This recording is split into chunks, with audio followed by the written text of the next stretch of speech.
11 জানুয়ারি থেকে 4 দিনের সফরে উত্তরাঞ্চলের 9 জেলায় সফর করবেন বিএনপির ভারপ্রাপ্ত চেয়ারম্যান তারেক রহমান।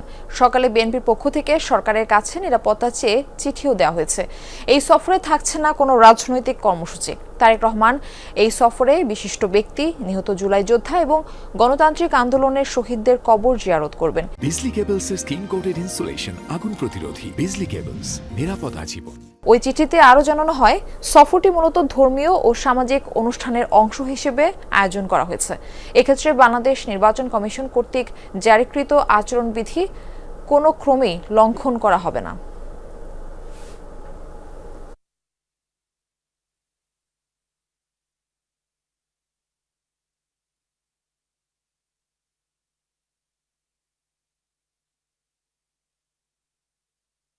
গুলশানের বিএনপির চেয়ারপারসনের কার্যালয় থেকে যোগ দিচ্ছেন আমাদের সহকর্মী ফয়সাল মাহমুদ। আমরা যাচ্ছি তার কাছে। ফয়সাল, তারেক রহমানের আজকের কর্মসূচি এবং 9 জেলা সফর নিয়ে বিস্তারিত জানাবেন আমাদের।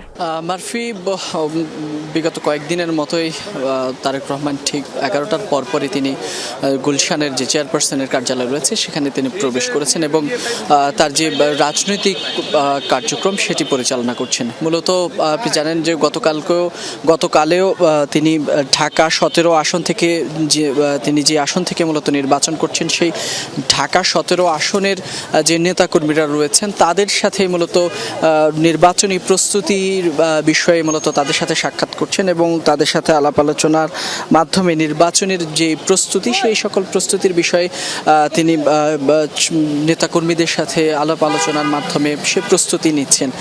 এর পাশাপাশি যদি বলি, আপনি জানেন যে গত কিছুদিন আগে বিএনপির চেয়ারপারসন বেগম খালেদা জিয়ার মৃত্যুতে দলীয় রাষ্ট্রের 3 দিন শোকের পাশাপাশি দলীয় 7 দিন শোক ছিল।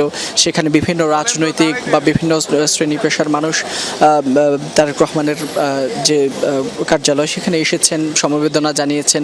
তো সেই সকল শোক কাটিয়ে আবারও তিনি পুরোদমে রাজনৈতিক কর্মসূচিতে ফিরছেন এবং সেখানে আমরা দেখছি বিভিন্ন রাজনৈতিক ব্যক্তিবর্গ আসছেন। আগামী দিনের ভাবনা কিংবা রাজনৈতিক কার্যক্রম সেই সব বিষয়ে মূলত তারা আলাপ আলোচনা করছেন।